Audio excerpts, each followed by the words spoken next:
ఓం సహనావతు సహనో భునత్తు సహ వీర్యం కరవావహై తేజస్వినావదీతమస్తు మా విద్విషావహై. ఓం శాంతి శాంతి శాంతి. నారాయణం నమస్కృత్య నరం చైవ నరోత్తమం దేవీం సరస్వతీం వ్యాసం తతో జయముదీరయేత్. నమస్తత్వవిధానంద గురుపాదాంభుజన్మనే సవిలాస మహామోహ గ్రాహక్రాసైకకర్మణే. ఆత్మస్వరూప బంధువనాహ, మనము ఇప్పటి వరకు గడిచిన క్లాస్ వరకు 1వ అధ్యాయంలోని మొదటి 3 శ్లోకాలు చూసాము. ఇప్పుడు ఆ మొదటి 3 శ్లోకాల్లో సంజయుడు ఏమి చూశాడో చెప్తున్నాడు.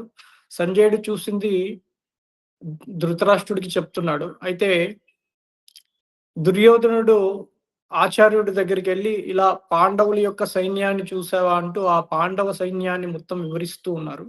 అయితే ఇక్కడ పాండవ సైన్యంలో ఎవరెవరు ఉన్నారో మనం చూద్దాం. పశ్యేతాం పాండుపుత్రానాం.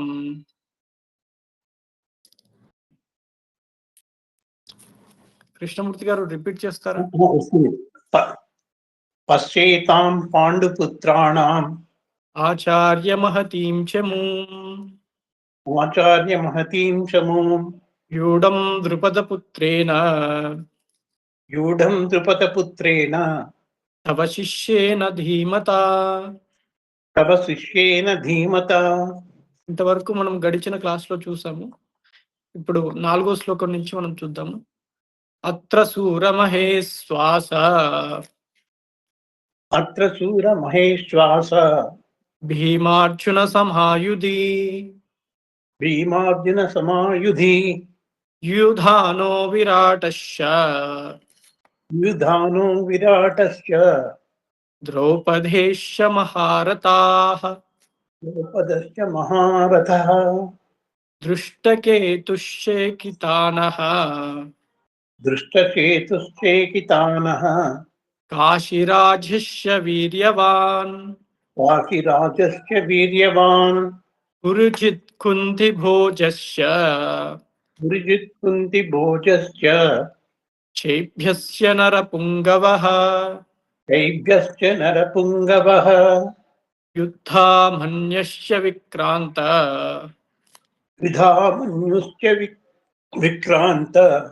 ఉత్తమౌజాస్య వీర్యవాన్ సౌభద్రో ద్రౌపదేయాస్య సర్వ ఏవ మహారథాః. ఈ 3 శ్లోకాల్లో పాండవుల యొక్క సైన్యం నందు ఎవరెవరు ఉన్నారో దుర్యోధనుడు వివరిస్తున్నాడు ఆచార్యుడికి. ఏమని చెప్తున్నాడంటే ఇక్కడ మహారథాః, రథకారులు సామాన్యంగా ఎలా ఉంటారు అంటే ఒక రథం మీద ఉంటారు రథకారులు. అలాగే రథకారుడు మహారథుడు ఎలా ఉంటాడు అంటే ఒక రథం ఉంటుంది. ఆ రథానికి 2 గుర్రాలు లేదా 4 గుర్రాలు ఉంటాయి. అలాగే ఆ రథం చుట్టూ ప్రొటెక్ట్ చేయడానికి ఇద్దరు ఉంటారు. ఇద్దరు సైనికులు కానీ 4 సైనికులు కానీ ఆ రథాన్ని ప్రొటెక్ట్ చేయడానికి ఉంటారు. సో అలాగా ఈ మహారథులు ఎవరెవరు ఉన్నారో చెప్తున్నారు.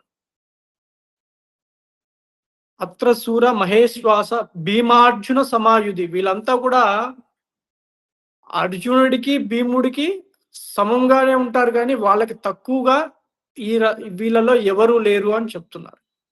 ఎందుకంటే అర్జునుడిని భీముడిని ఓడించే వాళ్ళు చాలా తక్కువ మంది ఉంటారు. సో వాళ్ళకు సమంగా ఉన్నారు. ఎవరెవరు ఉన్నారు వీళ్ళు ఇక్కడ? యుధానుడు ఎవడు అంటే సాతకి. ఈ సాతకిని ఎవరు ట్రైన్ చేశారు అంటే అర్జునుడే బాగా ఈ సాతకి ట్రైనింగ్ ఇచ్చేసి అర్జునుడు ఆ విలువిద్యలన్నీ కూడా సాతకి నేర్పించాడు. ఇంకా ఎవరున్నాడు? దృష్టకేతు ఒక రాజు. అలాగే చేకితానుడు ఎవరు అంటే కృష్ణుడికి తమ్ముడు వరుసయో, అన్న వరుస అవుతారని చెప్తాడు చేకితానుడు. ఇంకా కాశీరాజు, పురుజిత్, కుంతిభోజుడు. కుంతిభోజుడు అంటే వీళ్ళంతా కూడా పురుజిత్తు, కుంతిభోగు వీళ్ళంతా కూడా చాలా గొప్ప సైన్యంతో కూడుకున్నటువంటి రాజులు వీళ్ళందరూ కూడా. ఇంకా శైబ్యుడు ఎలాంటి వాడంటే ధర్మానికి పేరు పెట్టినటువంటి అందరిలో గొప్ప రాజు శైబ్యుడు. ఇంకా ఇంకా ఎవరెవరు ఉన్నారు అంటే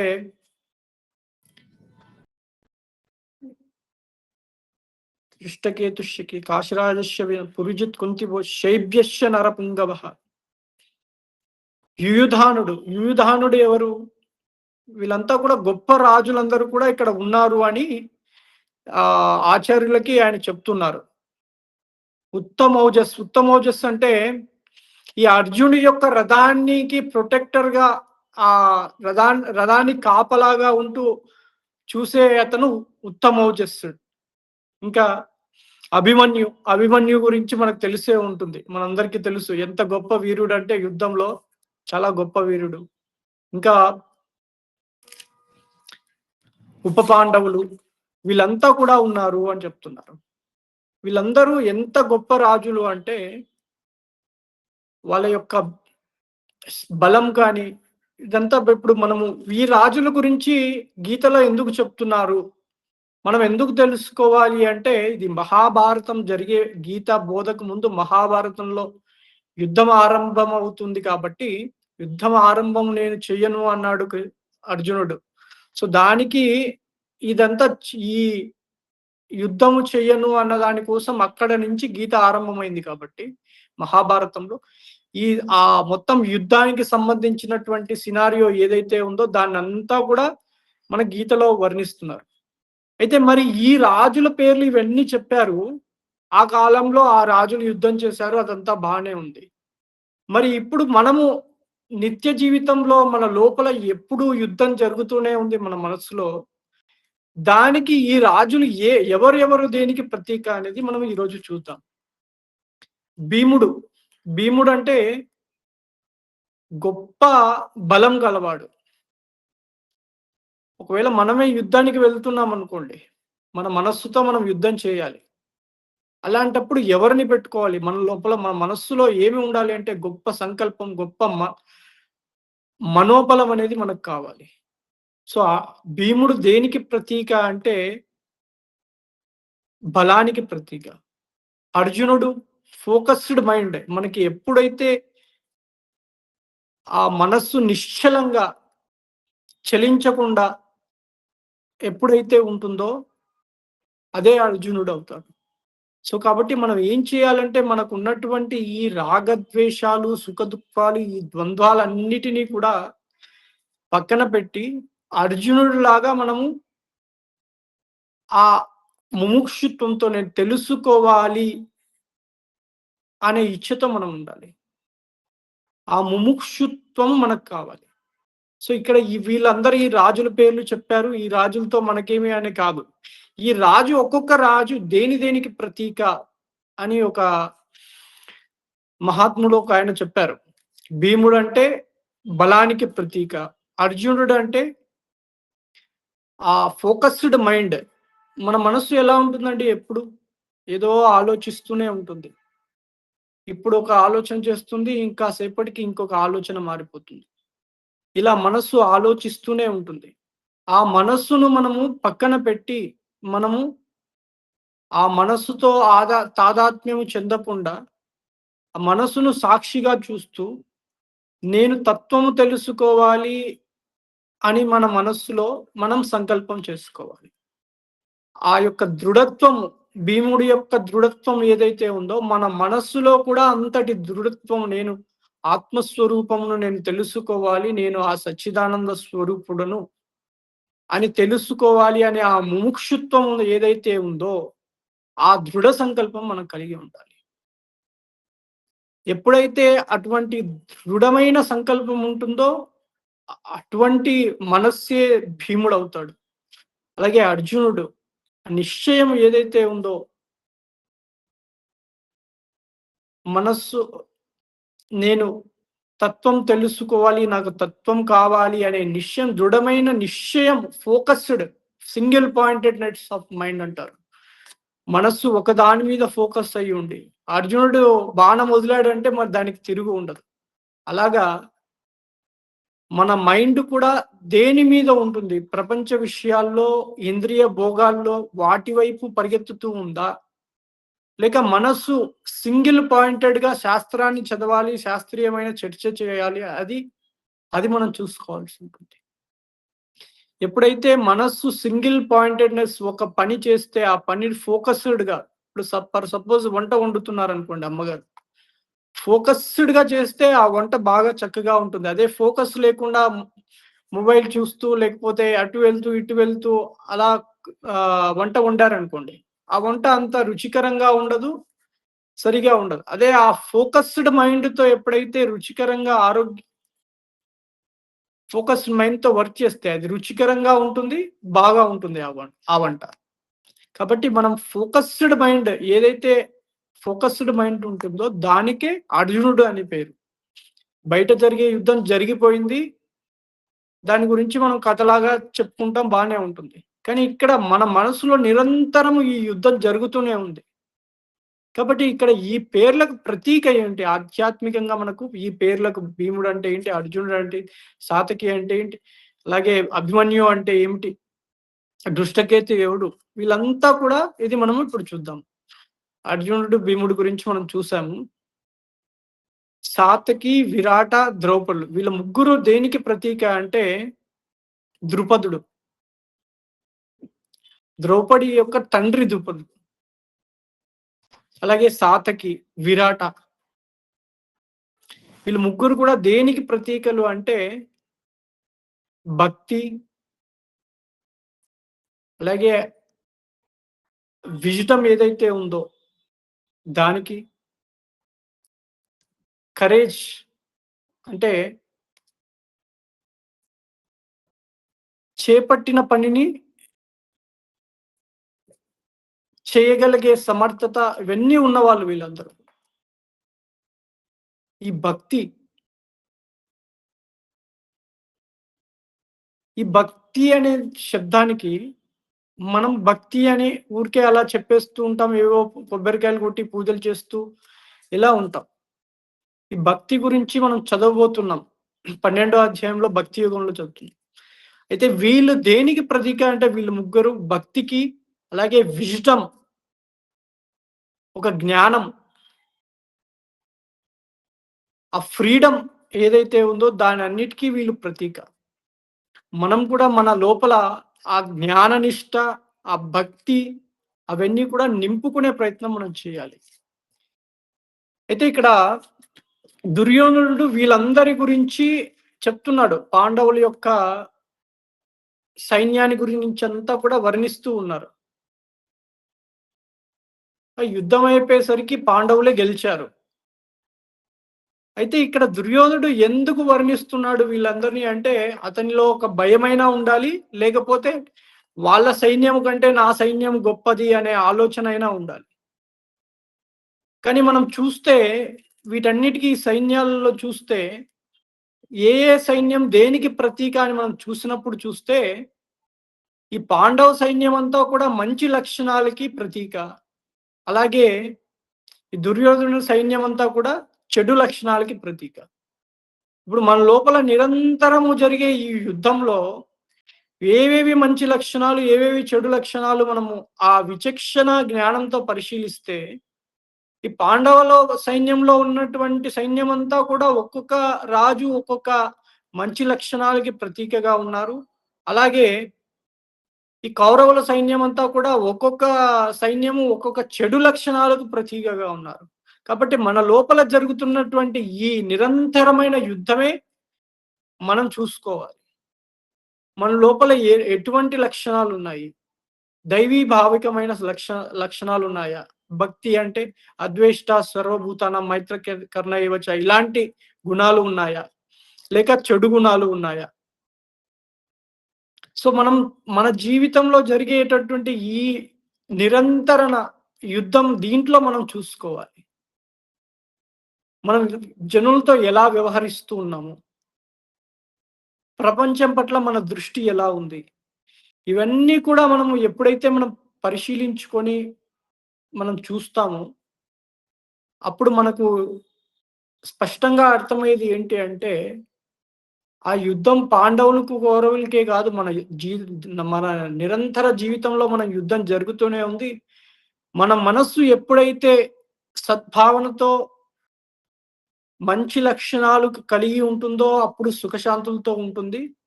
చెడు లక్షణాలు కలిగి ఉన్నప్పుడు దుఃఖం అనుభవానికొస్తుంది. సో, ఈ మనస్సు మనకి ప్లే చేస్తుంది. మన మనస్సులో ఎటువంటి ఆలోచనలున్నాయి? ఇప్పుడు మనం చూస్తున్నాం ఒక్కొక్కరి భీముడంటే మంచి గొప్ప శక్తి కలవాడు. ఆ శక్తి ఏమి శక్తి? జ్ఞానశక్తి. అటువంటి అర్జునుడు ఆ వన్ పాయింటెడ్ సింగిల్ పాయింటెడ్‌నెస్‌కి ప్రతీక. సో, ఇవన్నీ ఆ అర్జునుడు, భీముడు వీళ్ళంతా కూడా మన మనస్సు క్రియేట్ చేస్తున్నటువంటి మన మనస్సులో ఉన్నటువంటి ఆలోచనలే.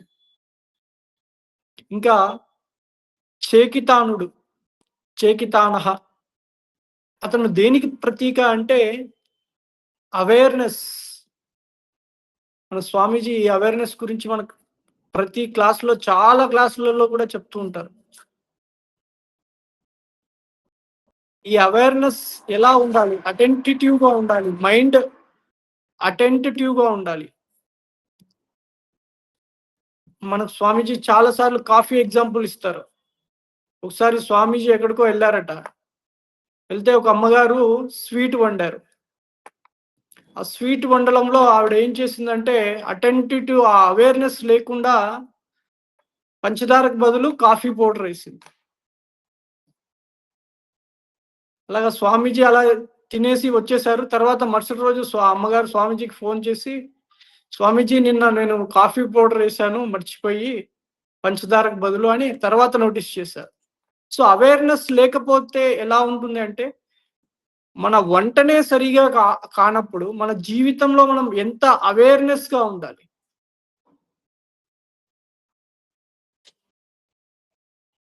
ఈ అవేర్‌నెస్‌కి ప్రతీక ఇక్కడ చేకితానుడు అని చెప్తున్నారు. ఇవన్నీ కూడా మనము మన లోపల పెంచుకోవాల్సినటువంటి క్వాలిటీస్ అండి. మనం ఎప్పుడైతే ఈ ఈ క్వాలిటీస్ అన్నీ మనం పెంచుకుంటామో, మనకు దుఃఖము, ద్వేషము, రాగము, సుఖము ఈ ద్వంద్వాలు ఏవైతే ఉన్నాయో, వాటిని మనం సాక్షిగా చూసే ప్రయత్నం చేయాలి. సుఖం వచ్చినప్పుడు మన మనస్సు ఎలా ఉంటుంది? దుఃఖం వచ్చినప్పుడు మన మనస్సు ఎలా ఉంటుంది? సుఖం వచ్చినప్పుడు సుఖంతో తాదాత్మ్యం చెంది, ఆ సుఖ భావన ఎంజాయ్ చేస్తూ ఉందా? లేక సుఖాన్ని పరిశీలిస్తూ ఉందా? ఒకవేళ సుఖంతో ఎంజాయ్ చేస్తూ సుఖాన్ని అలా ఎంజాయ్ చేస్తూ సుఖంతో తాదాత్మ్యం చెంది ఉంది అనుకోండి. ఆ తత్కాలంలో ఆ సుఖం వచ్చినప్పుడు మనసు చాలా ఉత్సాహంగా, ఉల్లాసంగా ఉంటుంది. కానీ తర్వాత ఆ సుఖము పోతుందే, అప్పుడు ఆ మనస్సు ఎలా ఉంది? సుఖము పోయినప్పుడు మళ్ళీ మనస్సుకు దుఃఖము అనే భావన వస్తుంది. ఆ దుఃఖం వచ్చినప్పుడు మళ్ళీ మనస్సు ఎలా ఉంటుంది? దాంతో మమేక్యమయ్యి ఇదే సత్యము అన్న భావనతో ఆ దుఃఖముతో కూర్చొని ఉంటుంది. ఈ సుఖంలో, దుఃఖంలో మనస్సు ఎప్పుడు రెండిటికి వాటితో తాదాత్మ్యం చెందకుండా వాటి నుంచి ఒక అడుగు వెనక్కి వేసి సాక్షి భావనలో ఉందా? ఒకవేళ అలా ఉంది అనుకోండి. ఆ సుఖము మీది కాదు, దుఃఖము మీది కాదు. సుఖదుఃఖాలకు అతీతమైనది ఏదైతే మీ స్వరూపం ఉన్నదో, అది సచ్చిదానంద స్వరూపమైన ఆత్మస్వరూపం. ఆ స్వరూప నిష్టలో ఉండాలి అంటే, ఈ సుఖానికి, దుఃఖానికి రెండిటితో మమేక్యం కాకుండా, సుఖదుఃఖాలని సాక్షిగా చూసే ప్రయత్నం మనం చేయాల్సి ఉంటుంది. ఎప్పుడైతే మనం సుఖదుఖాలని సాక్షిగా మనం చూడగలుగుతున్నామో, అప్పుడు మనకి సుఖమొచ్చినా కూడా సంతోషం అంత ఏమి ఉత్సాహం రాదు. దుఃఖమొచ్చినా కూడా ఆ బాధ, బెంగ అనేవి కూడా మనకి రావు. సో, ఇక్కడ పాండవుల వైపు ఉన్నటువంటి రాజులు ఎవరెవరు ఉన్నారంటే, వీళ్ళంతా ఈ రాజులందరినీ కూడా వీటికే ప్రతీక. మన లోపల జరుగుతున్న ఈ యుద్ధానికి ఈ రాజులందరూ కూడా వీటికి ప్రతీకగా ఉన్నారు. ఇంకా కాశీరాజు. కాశీరాజు అంటే కాశీ నగరాన్నే గొప్ప పుణ్యక్షేత్రం అని చెప్తారు. సో, అలాంటి రాజు అంటే లోపలున్నటువంటి ఇన్నర్ ప్యూరిటీ. మన మనస్సు ఎంత ప్యూర్‌గా ఉంది. మన మనస్సు ఎప్పుడు ఏవో ఆలోచనలు, రకరకాల ఆలోచనలు చేస్తూ ఉందనుకోండి. ఆ మనసు శుద్ధంగా ఉన్నట్లా? అది శుద్ధంగా ఉన్నట్లు కాదు. సో, మనస్సులో మనం శుద్ధత, ఆ ఇన్నర్ ప్యూరిటీకే ఇక్కడ కాశీరాజు అని చెప్తున్నారు.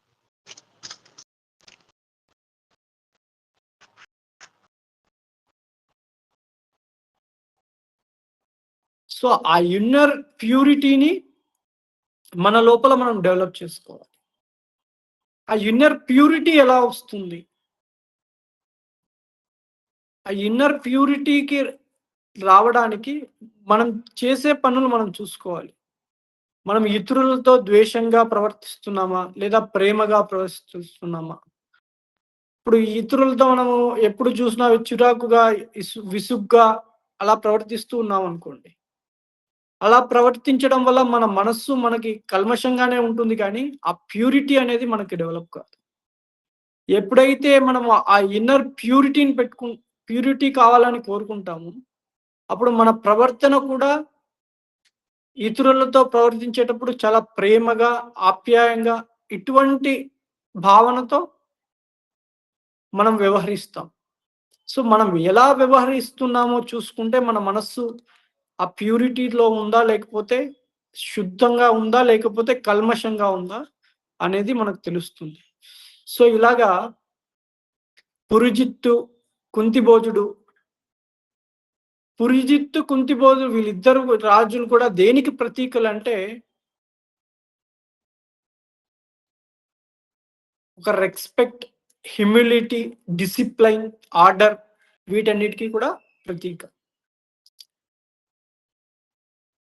మన జీవితం మనం డిసిప్లైన్‌గా జీవిస్తున్నామా? లేకపోతే ఎలా గందరగోళంగా జీవిస్తూ ఉన్నామా?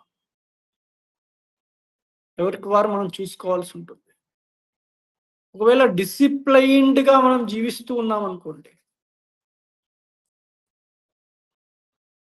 మనం ఏది కూడా రైచియస్‌గా ఉంటాం. ఎవరికీ అన్యాయం చేయకుండా అనే ఆలోచన కూడా మనకు రాదు. మనం ట్రూత్‌ఫుల్‌గా ఉంటాం. ప్రతీదీ కరెక్ట్‌గా చేస్తూ ఉంటాం.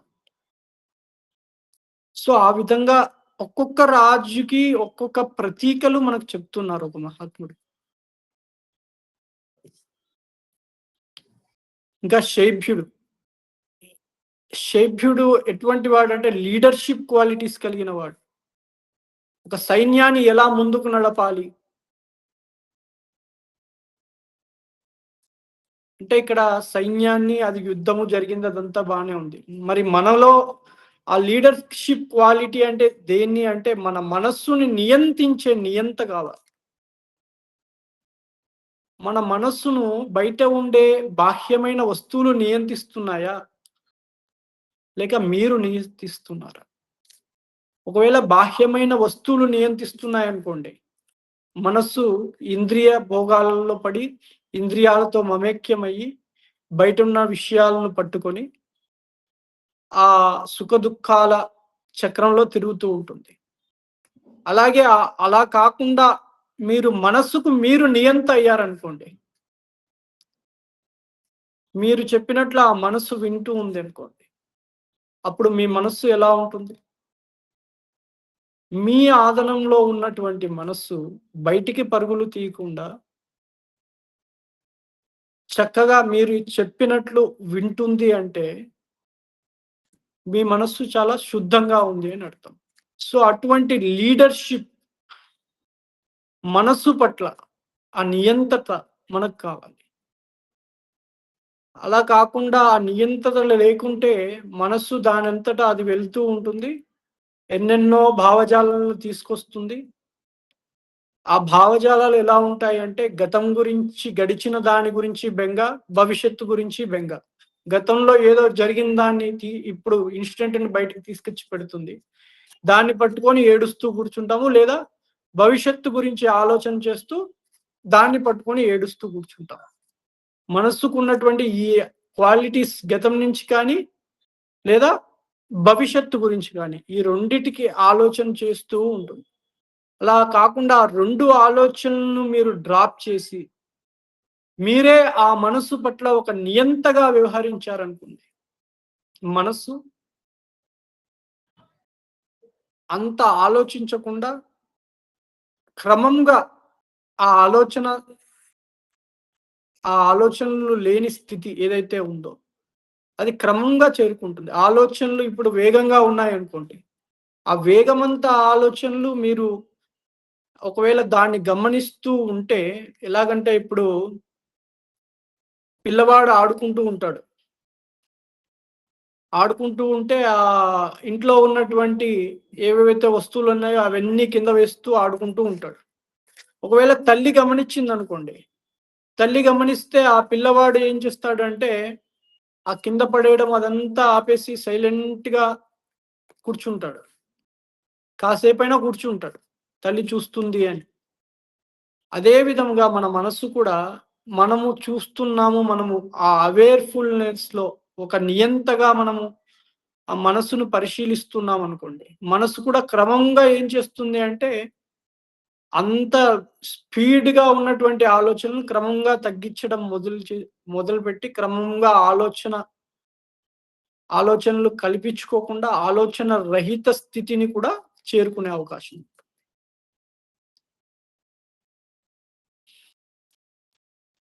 ఇంకా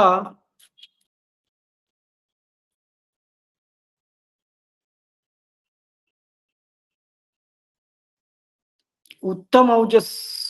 ఉత్తమౌజస్ అంటే అతనిలో ఉన్నటువంటి దైవీ గుణాలు, ఆ ఎనర్జీ, గొప్ప శక్తిమంతుడు, దైవీ గుణాలు కలిగినటువంటి వ్యక్తి. సో, వీళ్ళందరూ కూడా ఏం చేస్తారంటే యుద్ధంలో కేవలం వీళ్ళ యొక్క బాహ్యమైనటువంటి దేహం యొక్క బలమే కాదు. బుద్ధితో ఆలోచించే వారికి కూడా ఉంటారు. ఇప్పుడు యుద్ధం చేస్తున్నారు అంటే కేవలం నలుగురెళ్ళేసి 4 కత్తులు పట్టుకొని కొట్టేసుకుంటే అక్కడ యుద్ధం అయిపోదు. ఆ యుద్ధాన్ని శత్రువుని ఎలా జయించాలి? ఆ యుద్ధంలో ఏ వ్యూహంలో ఎళ్ళాలి? వ్యూహం తప్పితే మళ్ళీ ఇంకొక వ్యూహంలో ఎలా వెళ్ళాలి? ఇవన్నీ కూడా ఒక ఇంటెలిజెన్స్ అనేది కావాలి. ఆ ఇంటెలిజెన్స్‌తో వీళ్ళందరూ కూడా వ్యవహరిస్తున్నారు. ఈ రాజులందరూ కూడా ఇంటెలిజెన్స్‌లో ఉన్నారు అనే ఇక్కడ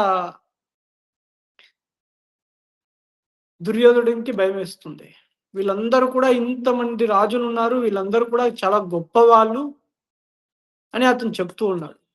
సో, ఇటువంటి ఈ రాజులను ఇవంతా కూడా ఈ దుర్యోధనుడు ఆచార్యుడికి చెప్తూ ఉన్నాడు. వీళ్ళందరూ కూడా ఇన్నిన్ని క్వాలిటీస్ కలవారు. ఇలా ఉంటున్నారు, అలా చేస్తున్నారు ఇవన్నీ కూడా. సో, ఈ రాజుల్ని మనం ప్రతీకగా తీసుకొని మనం చూస్తున్నాం ఇప్పుడు. ఎందుకంటే యుద్ధం బయట జరిగింది. అదెప్పుడో అయిపోయింది. కానీ మన లోపల జరుగుతున్నటువంటి నిరంతర యుద్ధం కోసం మనము ఇవన్నీ కూడా మన లోపల ఏ రాజులు దేనికి ప్రతీక అనేది మనం చూస్తూ ఉన్నాం. ఇంకా అభిమన్యు. అభిమన్యు గురించి మనందరికీ తెలిసిందే. అతని యొక్క బ్రిలియన్స్ ఏదైతే ఉందో,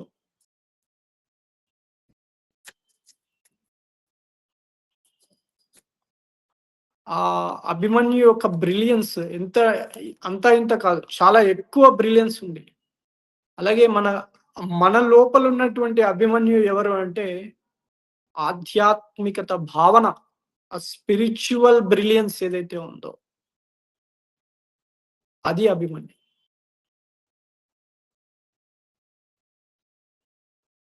మన మనస్సు ఆధ్యాత్మిక భావనలో ఉందా? లేక వేరే భావనలు కలిగి ఉందా? ప్రపంచ విషయాలు, ప్రపంచ వస్తువులు, ప్రపంచంలో ఉన్నటువంటి వ్యక్తులు ఈ భావన కలిగి ఉందా? అది మనం చూసుకోవాలి. మన మనసులో ఆధ్యాత్మికతమైనటువంటి భావన ఏదైతే ఉందో, దానికి అభిమన్యు అని పేరు. ఆ భావనని మనం ఇంప్రూవ్ చేసుకోవాలి.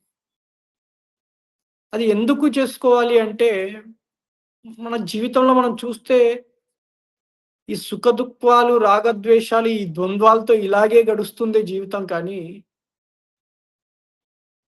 ఆనందం మనకు అనుభవానికి వస్తుందా లేదా? ఆనందం అందరికీ కావాలి. ఆనందం వద్దని వాళ్ళు ఎవరు ఉండరు. ఈ ఆనందం కోసమే మనం పరుగులు తీస్తున్నాం ప్రపంచంలో. కానీ ప్రపంచం నుంచి మనకి ఎటువంటి ఆనందము రావట్లేదు. కానీ ఆ ఆనందాన్వేషణ ఏదైతే ఉందో అది ఆగిపోకూడదు. ఆ ఆధ్యాత్మికత ఏదైతే ఉందో దాన్ని పట్టుకోవాలి. ఎప్పుడైతే మనము ఆ ఆనందాన్వేషణలో ఒక ముముక్షువుగా మోక్షం పొందాలి అనే ఆలోచన మనం దృఢంగా ఏర్పాటు చేసుకుంటామో, అప్పుడు ఆ మోక్షం సిద్ధించడం ఎంతో సమయం పట్టదు. చాలా అల్పమైన సమయంలో ఆ మోక్ష స్థితిని మనందరం కూడా చేరుకుంటాం. కాబట్టి మనకు కావాల్సింది ఏంటి అంటే, ఆ మోక్షం కావాలి అనే ముముక్షుత్వం ఏదైతే ఉందో, దాన్ని మనం పెంచుకోవాలి. అయితే అది పెంచుకోవాలంటే ఇక్కడ ఉప పాండవులు ఉన్నారు. ఈ ఉప పాండవులు ఎవరు అంటే పంచ ఇంద్రియాలు. ఆ ఇంద్రియాలు ఎలా ఉన్నాయంటే చాలా చక్కగా ఉన్నాయి. ఆ ఇంద్రియాలు మనస్సు యొక్క ఆధీనంలో ఉన్నటువంటి ఇంద్రియాలు. సో వీటన్నిటిని పెట్టుకొని పాండవులు యుద్ధం చేస్తున్నారు. చక్కటి ఇంద్రియాలు, మంచి బుద్ధి. సో వీటన్నిటిని పెట్టుకొని పాండవులు యుద్ధ రంగంలోకి దిగారు అంటే, ఆ యుద్ధం సక్సెస్ అయిపోయింది. అలాగే మన ఇచ్చ ఏదైతే ఉందో, మోక్షం పొందాలి అనే ఇచ్చ కావాలి అన్నప్పుడు, మన ఇంద్రియాలు మన ఆధీనంలో ఉండాలి. మనస్సు, బుద్ధి ఇవన్నీ కూడా ఎంత ప్యూర్‌గా ఉండాలి. మనస్సు అనేక రకాలైనటువంటి సంకల్పాలు కలిగిస్తూ ఉంటుంది. ఆ మనస్సును మనం సాక్షిగా చూసే ప్రయత్నం చేయాలి. ఇంద్రియాలు ఏవేవో చెప్తూ ఉంటాయి. మనస్సు సంకల్పిస్తుంది. ఇంద్రియాలు వాటిని భోగించాలి అని చెప్తుంది. ఒక్కొక్క ఇంద్రియం ఒక్కొక్క భోగాన్ని అనుభవించాలి అని 5 ఇంద్రియాలు ఉంటాయి. సో, ఆ సమయంలో మనం ఏం చేయాలి? మనసు సంకల్పాలను సాక్షిగా చూస్తూ, ఈ ఇంద్రియ భోగాలను అనుభవించాలా వద్దా? అంటే ఇంద్రియ భోగాలను అనుభవిస్తూ ఉంటే మన శరీరం ఏమవుతుంది అంటే రోగే భోగే రోగ భయం అన్నారు భర్తృహరి. మనము ఎప్పుడైతే ఈ భోగాల్లో పడి ఉంటామో అప్పుడు రోగాలు రాక తప్పవు. కాబట్టి ఈ ఇంద్రియ భోగాలను పక్కన పెట్టి మనసును శుద్ధంగా ఉంచుకొని ఎప్పుడైతే మనం మన బుద్ధితో చక్కటి ఆ అటెంటిటివ్ అవేర్‌నెస్‌తో ఉంటూ మనస్సులోని సంకల్పాలన్నిటినీ కూడా సాక్షి భావనతో ఎప్పుడైతే మనం దర్శిస్తామో, అలాగే పాండవులు ఏ విధంగా ఈ సైన్యాన్నంతటిని పెట్టుకొని జయాన్ని సాధించారు. మనం కూడా మన జీవితంలో ఆ ఆత్మస్వరూపాన్ని, ఆ అది సిద్ధించే ఉన్నది. బయట వెళ్లి వెతకాల్సిన పని లేదు దానికోసం. ఆల్రెడీ సిద్ధించే ఉన్నది. కానీ మనం చేయాల్సింది ఏంటంటే, ఈ 5 కోశాలు, 5 లేయర్స్ వీటిని తీసేయాలి. దేహమే నేను, మనస్సే నేను, బుద్ధి నేను, ఇంద్రియాలు నేను. ఇవన్నీ ఏవేవైతే ఉన్నాయో, ఈ ఐడెంటిఫికేషన్స్, ఈ తాదాత్మ్యత వీటితో పట్ల ఏవైతే ఉందో, వాటి నుంచి మనం బయటికొచ్చే ప్రయత్నం చేయాలి. ఎప్పుడైతే మనము వాటి నుండి మనం బయటికి వస్తామో, పాండవులు జయాన్ని సాధించినట్టుకు మనము మన స్వరూప నిష్టలో మనం ఉంటాం. అయితే మరి వీటినన్నిటిని సాక్షిగా దృష్టించడం ఎలాగా? మనస్సులోని భావనలను మనం ఎలా చూడగలము? అది ఒకసారి మనం ఒక చిన్న మెడిటేషన్ చేద్దాము. అందరూ నిటారుగా కూర్చోండి.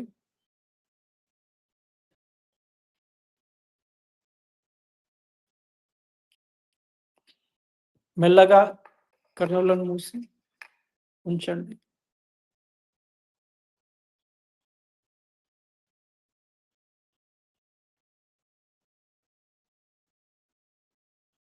మనస్సును గమనించండి.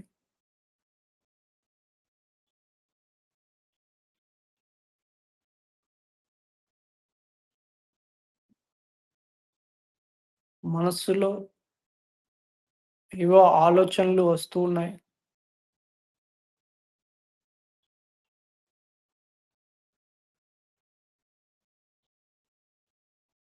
మనస్సును గమనిస్తూ ఉంటే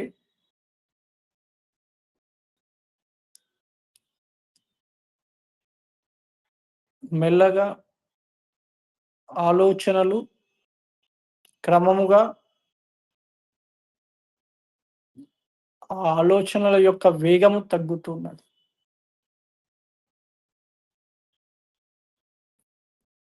కేవలం గమనించుట. ఇక్కడ చేయుట అంటూ ఏదీ లేదు. గమనించుట మాత్రమే.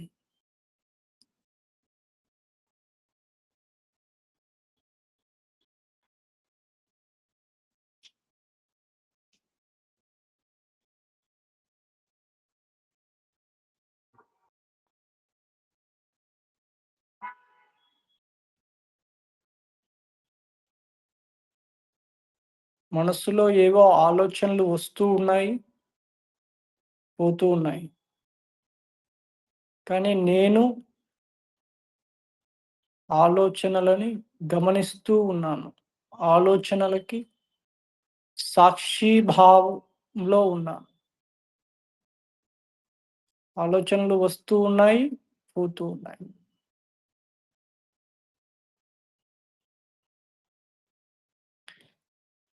ఈ ఆలోచనలు నేను కాదు, నావి కాదు. ఇవి కేవలం ఆలోచనలు మాత్రమే.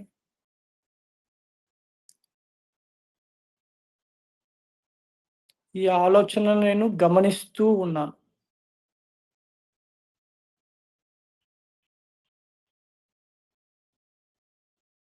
దీనికి నేను అనే ట్యాగ్ వేయట్లేదు. నాది అనే ట్యాగ్ కూడా వేయట్లేదు. ఆలోచనని గమనిస్తూ ఉన్నాను.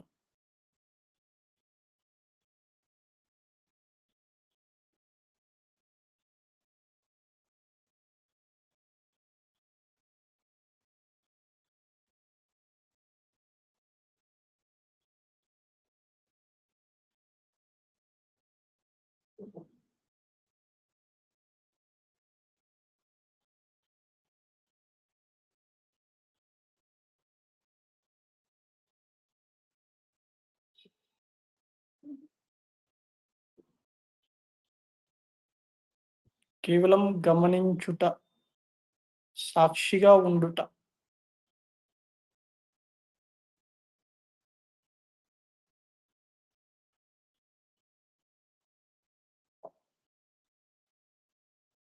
గమనించండి మనస్సులో ఇంచుమించు ఆలోచన ప్రవాహం అన్నది తగ్గది. ఇంచుమించు ఏ ఆలోచనలు లేవు.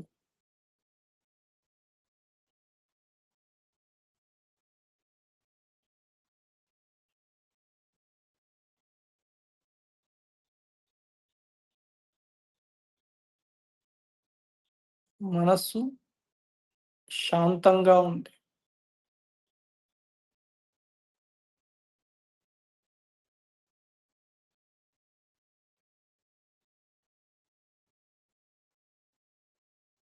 ఆలోచన ప్రవాహము మనస్సులో ఇంచుమించు లేదు.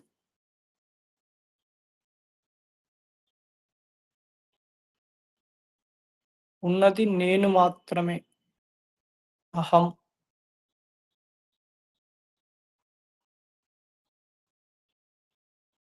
అహమస్మి.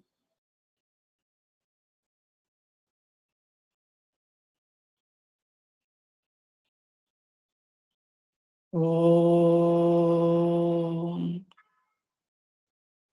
విశ్రాంతిగా కూర్చొని మెల్లగా కన్నులను తెరవండి.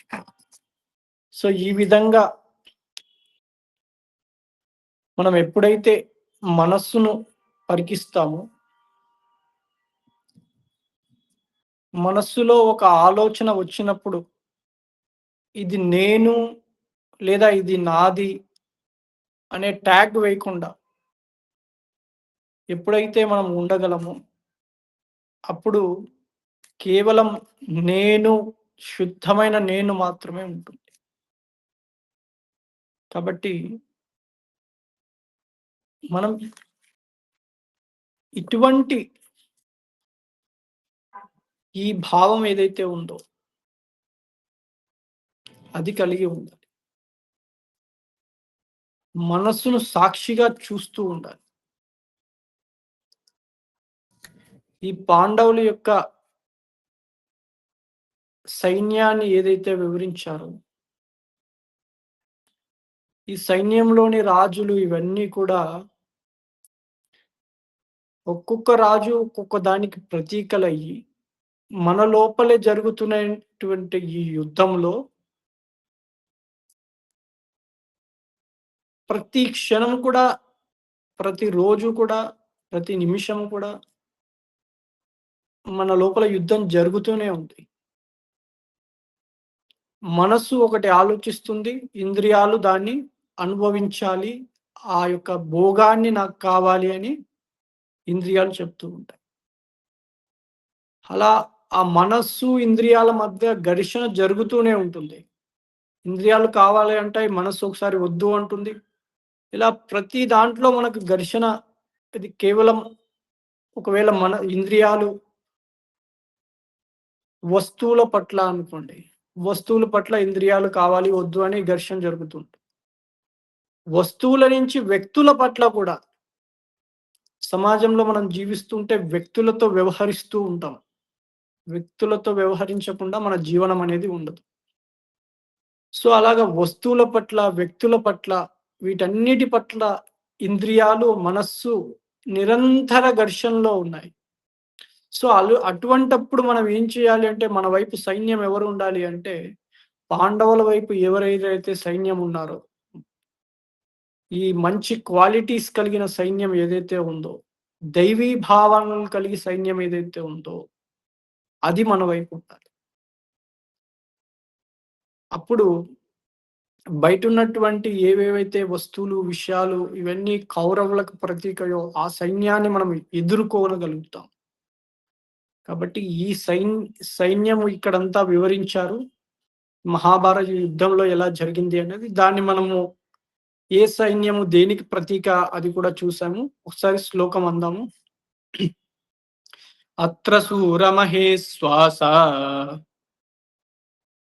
అత్ర శూరమహేశ్వాస భీమార్జున సమాయుధి భీమార్జున సమాయుధి యుధానో విరాటశ్చ యుధానో విరాటశ్చ ద్రుపదశ్చ మహారథః ద్రుపదశ్చ మహారథః దృష్టకేతుశ్చేకితానః దృష్టకేతుశ్చేకితానః కాశీరాజస్య వీర్యవాన్ కాశీరాజశ్చ వీర్యవాన్ పురుజిత్ కుంతిభోజస్య పురుజిత్ కుంతిభోజశ్చ శైభ్యశ్చ నరపుంగవః శైభ్యశ్చ నరపుంగవః యుద్ధామన్యుష్య విక్రాంత द्विधामन्युश्च विक्रान्त उत्तमौजाश्च वीर्यवान् उत्तमौजाश्च वीर्यवान् सौभद्रो द्रौपदेयाश्च सौभद्रो द्रौपदेयाश्च सर्व एव महारथाः. सर्व एव महारथाः. సో ఇటువంటి సైన్యం అంతా ఉంది అని దుర్యోధనుడు ఆచార్యుడికి వర్ణిస్తూ ఉన్నాడు. ద్రోణుడికి వీళ్ళంతా కూడా మహారథులు, అంటే వీళ్ళ చుట్టూ కూడా ఒక రథంలో 4 గుర్రాలు కానీ 2 గుర్రాలు కానీ ఆ రథంలో ఉంటారు. రథ సారకుడు ఎవరైతే రథాన్ని నడిపేవాడో ఉంటాడు. రథానికి ఇటువైపు ఇద్దరు, ఇటువైపు ఇద్దరు, 4 సైనికులు ఉంటారు. సో ఇటువంటి వీళ్ళందరూ కూడా ఈ పాండవుల వైపు వీళ్ళందరూ కూడా ఉన్నారు అని చెప్తున్నారు. సో తర్వాత శ్లోకం మనం తర్వాత క్లాస్లో చూద్దాము.